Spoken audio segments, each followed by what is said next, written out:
The Galactic Council chamber was the heart of the known universe. Inside that grand hall, voices from hundreds of worlds came together, but instead of harmony, there was only noise. Words clashed like weapons. Promises were made only to be broken in the next breath. It was meant to be a place of peace, but in truth it was a place of politics and fear.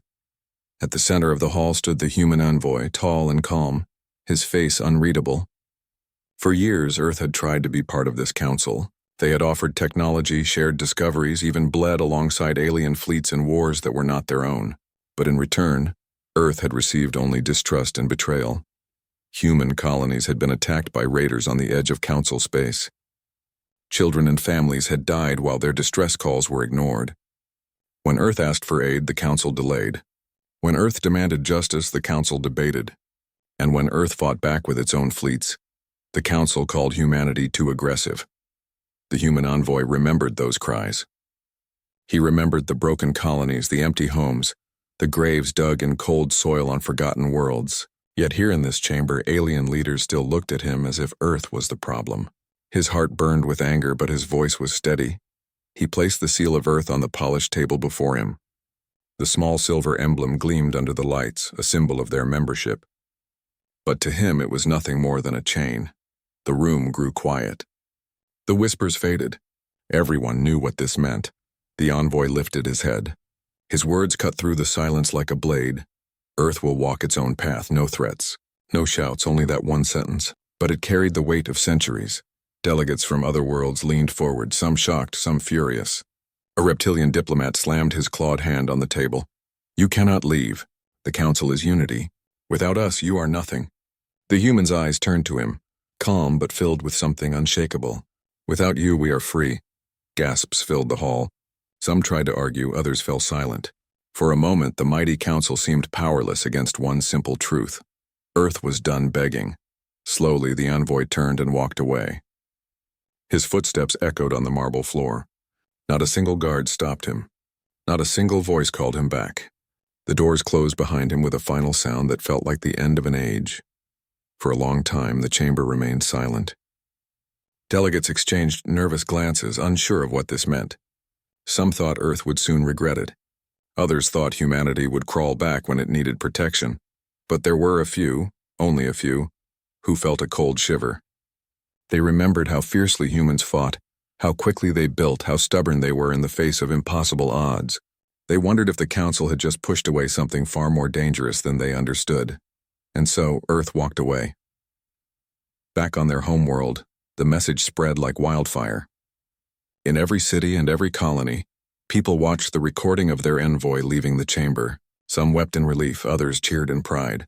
No longer would Earth wait for help that never came. No longer would humanity kneel before voices that did not care for them. It was the start of silence. For years to come, no council ship entered human space. No spies returned with stories. Earth became a shadow, closing its borders, sealing its skies. The galaxy soon stopped asking questions. Humanity had vanished into its own corner of the stars. But silence is not the same as surrender. Behind those walls of secrecy, Earth was not broken. It was waiting. It was building. It was remembering. And when the time came, the galaxy would learn the truth. Earth had not walked away in weakness. It had walked away to prepare. The council chamber that once shined with pride now felt hollow. The seats were still filled. The banners of hundreds of worlds still waved, but something was missing. The humans were gone. The echo of their footsteps still haunted the hall, a reminder of the day Earth turned its back and walked away. At first, the council tried to act strong. They told themselves humanity was only one world among many, nothing more than a stubborn species that would regret its choice. But deep inside, fear had already taken root. Years began to pass, and the cracks started to show. Without Earth, the balance of power shifted. The human fleets had always been small, but they were sharp, fast, and disciplined. Their presence had kept raiders away, for no pirate dared face a human warship.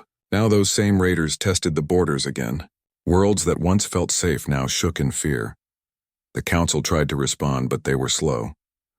Every decision had to pass through endless debates. Every action was tied to politics. By the time fleets were sent, it was too late. Colonies had already burned. Civilians had already been enslaved. Among the people of the galaxy, whispers began to rise. If the humans were here, this would not happen. Merchants remembered how Earth had once guarded trade routes with unmatched discipline. Refugees remembered how human soldiers had stood their ground even when outnumbered.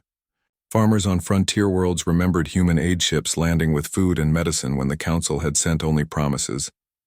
But now there were no humans. Only silence. Some Council leaders celebrated this silence. They said humanity was finally contained, cut off, and powerless. They believed Earth would wither without allies. Yet the truth was different. The silence of Earth was heavy, and it frightened those who paid attention. Scouts sent to the edge of human space never returned. Probes vanished without a trace. The few traders who claimed to have entered those territories spoke of massive shipyards hidden in darkness, of planets sealed by defense grids, of fleets training in perfect silence. But their stories were dismissed as lies or exaggerations. The Council refused to believe humanity could grow stronger on its own. They convinced themselves Earth was isolated, struggling, perhaps even dying, and still their own weakness grew. One by one, empires on the edges of the galaxy tested the Council. A border conflict here, a raid there. The Council responded with words, with treaties, with speeches filled with promises but empty of power. To the common people, the Council no longer looked like a shield. It looked like a crumbling wall. Fear spread. On the rim worlds, children asked their parents, "Why can't the Council stop them?" And the parents, with heavy hearts, gave no answer. On crowded space stations, refugees whispered, "If only the humans were still here." And in the halls of power, a few brave voices dared to say aloud what others only thought. Perhaps we made a mistake driving them away. But such words were quickly silenced. Pride was the Council's greatest weakness. They would never admit that the loss of one species had left them so vulnerable. They would never admit that the humans had been the fire in their fragile unity. And so the Council limped forward, blind to what was coming. While they argued in their grand chamber, enemies gathered strength. While they spoke of unity, worlds fell one by one. While they pretended Earth was gone, humanity was in fact watching, waiting, preparing. The galaxy thought the silence of Earth meant nothing, but in that silence something was awakening, something the Council was not ready to face. Darkness fell across the stars like a shadow no one could ignore. The Council had grown weaker each year, its voice quieter, its fleet slower. But the true test came suddenly, like a storm that no one expected. On the edge of Council space, a vast armada of raiders appeared. They were not small pirates or scattered warlords. This was an organized horde, united under a single banner of conquest.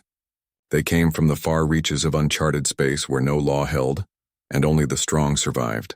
Their fleets were huge, built for destruction, and their commanders had no mercy. The Council, as always, debated. Should they fight? Should they negotiate? Should they wait for more proof? Every hour wasted was another world lost. The first to fall was a small mining colony. Its people had no defenses, only weak patrol ships that were swept aside in minutes. The raiders took everything, ore, supplies, even people. The screams of the colonists echoed through the emergency broadcasts, but by the time the Council responded, only silence remained. Then came Koresh, a thriving rim world of millions. Its skies turned black as enemy ships filled the heavens. Families fled to shelters, but the bombardment was merciless. Towers crumbled, fires spread, and the ground shook with explosions. Refugees filled the skies in desperate ships only to be hunted down like prey. The Council received the distress calls. Once again they hesitated. Some argued for defense, others for diplomacy. Weeks passed while Koresh burned. By the time a Council fleet arrived, it was too late. The world was a graveyard. Its cities turned to ash. The galaxy watched in silence. Every transmission, every report carried the same truth. The Council was powerless. The mighty chamber that once claimed to unite the stars could not even save its own members. Hope began to die. On frontier stations, whispers spread like fire. If Earth were here, this would not happen. On trading routes, captains muttered, humans would never allow such slaughter. Even among Council citizens, there was anger. They remembered the stubborn species that once stood in the chamber with unshaken pride. They remembered the human fleets, small but fierce, that knew abandoned allies. Now as planets fell, Those same people asked the question no one in power dared to answer. Where are the humans now? In the council chamber, the leaders grew desperate. They sent envoys to other powers begging for support. They tried to rally their fleets, but their soldiers no longer trusted their orders. Too many had died for too little. Too many promises had been broken. The breaking point had come, and it was clear for all to see. The council was not a shield. It was a wall of sand, collapsing under the first true storm. And yet, in the silence between battles, rumors began to spread. A few merchants claimed to have seen black warships in the void, moving with speed and discipline unlike any other fleet. Some swore they had seen human banners etched on their hulls, but no one believed the stories. Humanity had walked away. Humanity had been silent for too long. Surely they would not return now. And still, deep in the hearts of the frightened, the question lingered. If Earth still lives, will they return?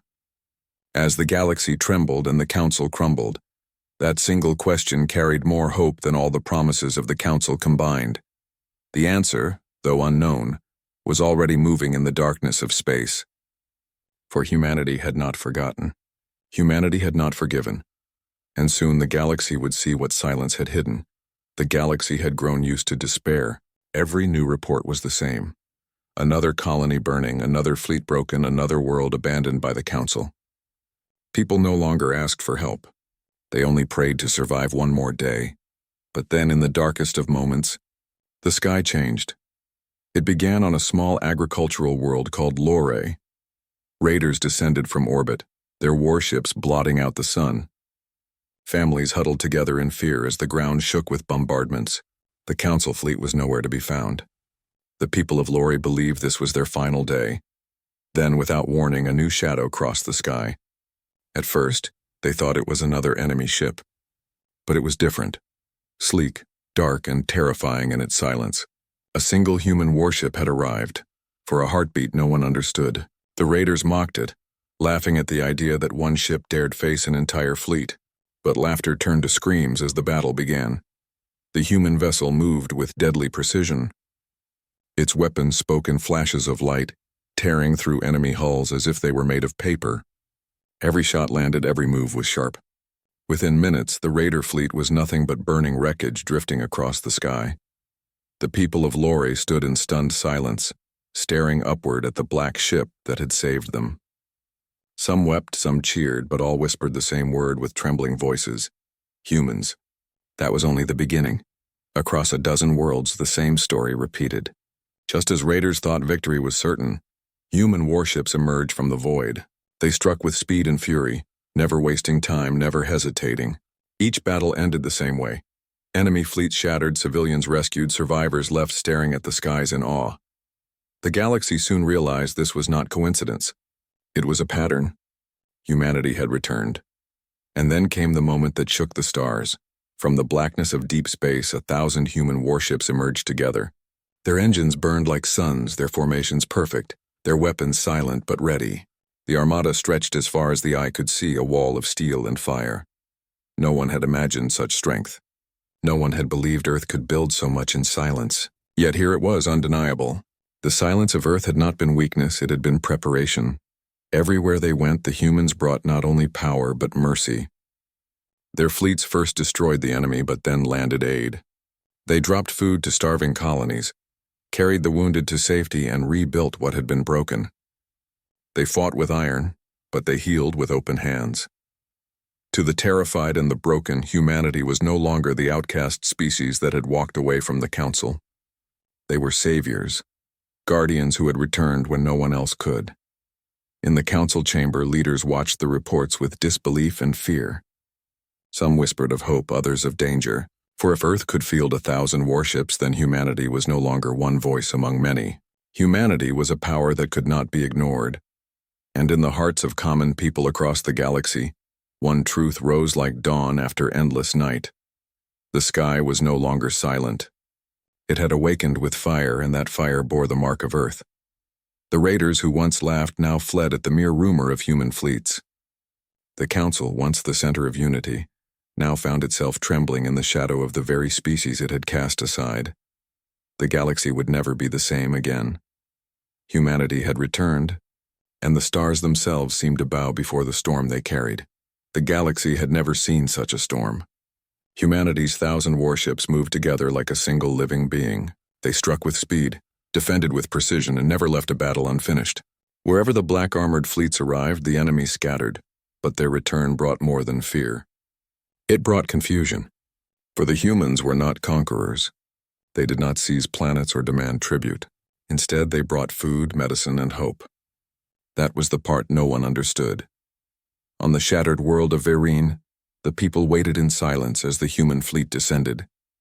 They expected harsh soldiers, perhaps occupation. Instead, the first ships to land carried supplies. Boxes of grain, crates of clean water, and medical pods rolled out. Human doctors treated the wounded. Engineers repaired broken generators.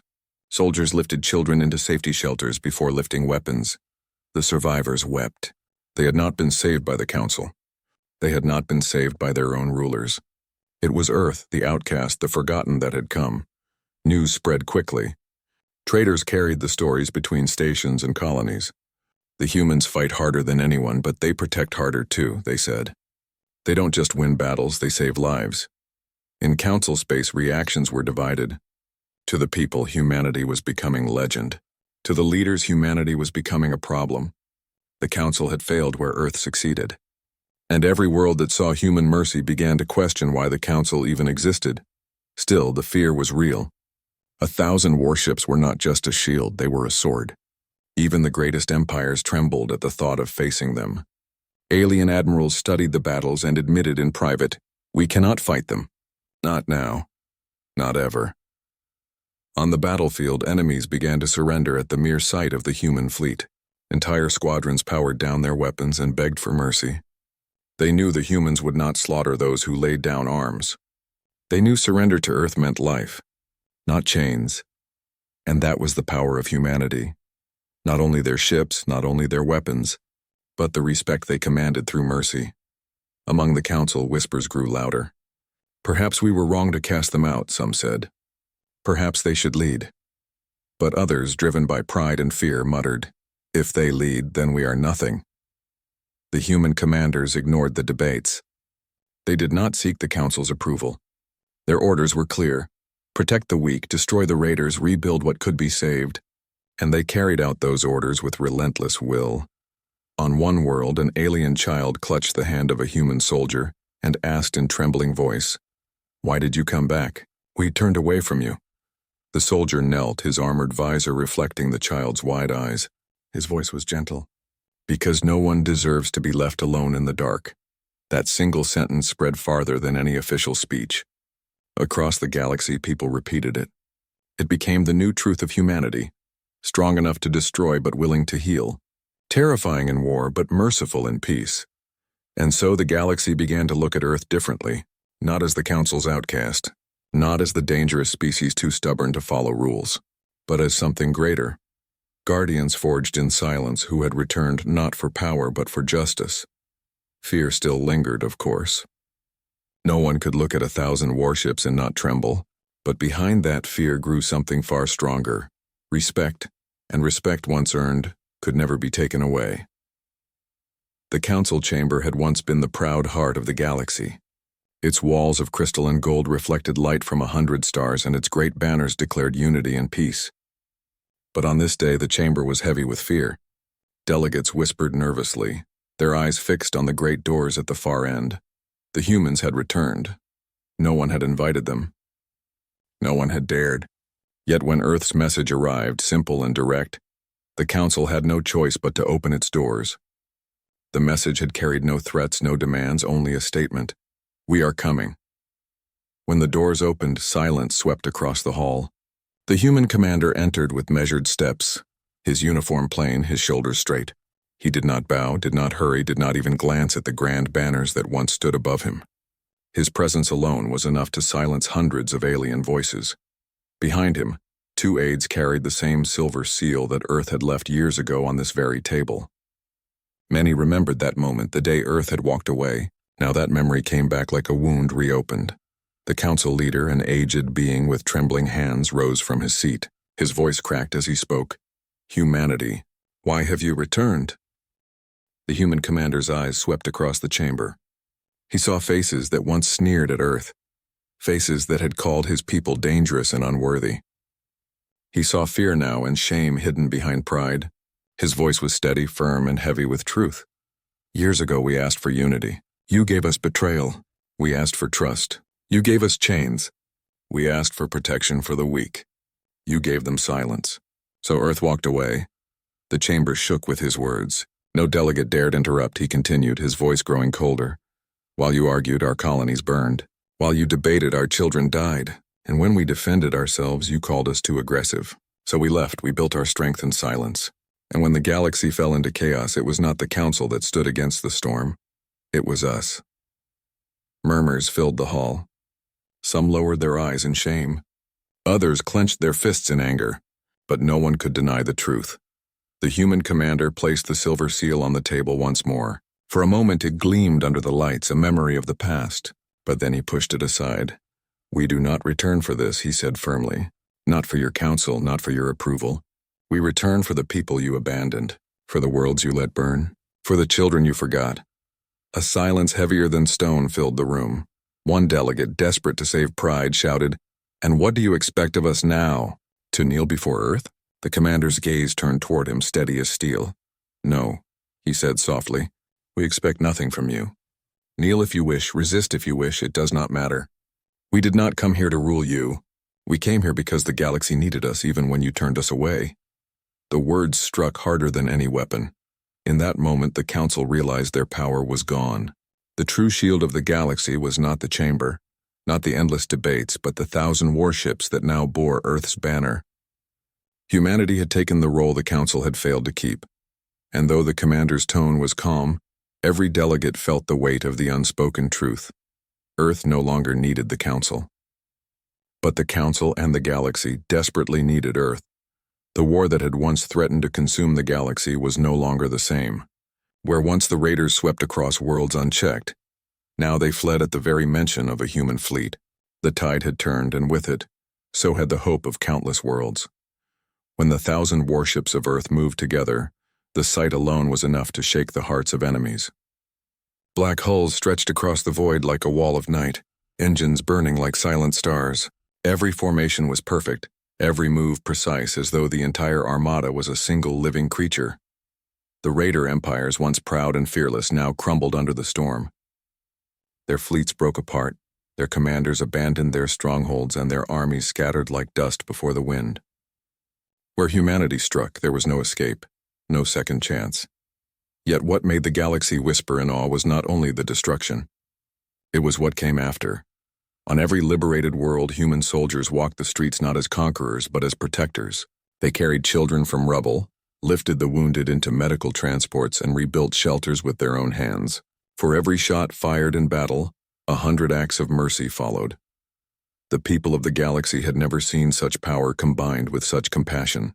They had known empires that conquered, armies that enslaved, and fleets that demanded tribute.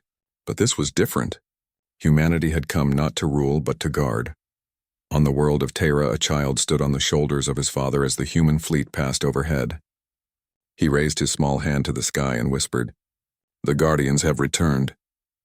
His words were carried through broadcasts and retold again and again, until the phrase became part of the galaxy's voice. Even the enemies of Earth could not deny it. Some surrendered entire fleets without a fight, knowing they would be spared. Others, too proud to bow, fought until the end, only to be erased in battles that became legends. But never once did humanity slaughter the helpless. They destroyed armies, not the people who had been forced to serve them. And so slowly a new truth spread. The Council no longer held the galaxy together. Earth did. Back in the chamber of the Council, the delegates could only watch as their influence faded. Their debates meant little now, their voices drowned by the roar of Earth's armada. The galaxy no longer turned to the Council for guidance. They turned their eyes to the 1,000 warships that had saved them when no one else could. The Council leaders felt their pride shatter. They realized too late that they had driven away the very species that could have been their greatest strength. And now humanity had returned, not to kneel, not to obey, but to lead by example. The final battle came at the edge of the galaxy, where the raiders had built their strongest fortress. For weeks they had prepared, gathering every ship, every weapon, every soldier. They believed they could make a final stand. When the human fleet arrived, the sky burned with light. The battle shook the stars themselves. But it ended as all others had ended, swiftly, decisively, completely. When the fortress fell, the war was over. Silence filled the void, but it was no longer the silence of despair. It was the silence of peace. Humanity stood tall among the stars, their 1,000 warships gleaming in victory. They had been cast out, ignored, betrayed, but they had returned stronger than anyone could have imagined. And so the story of Earth was written into the hearts of all who lived in the galaxy. Earth once walked away from the Council. But when it returned, it brought 1,000 warships, and with them, it brought hope, mercy, and the will to change the galaxy forever.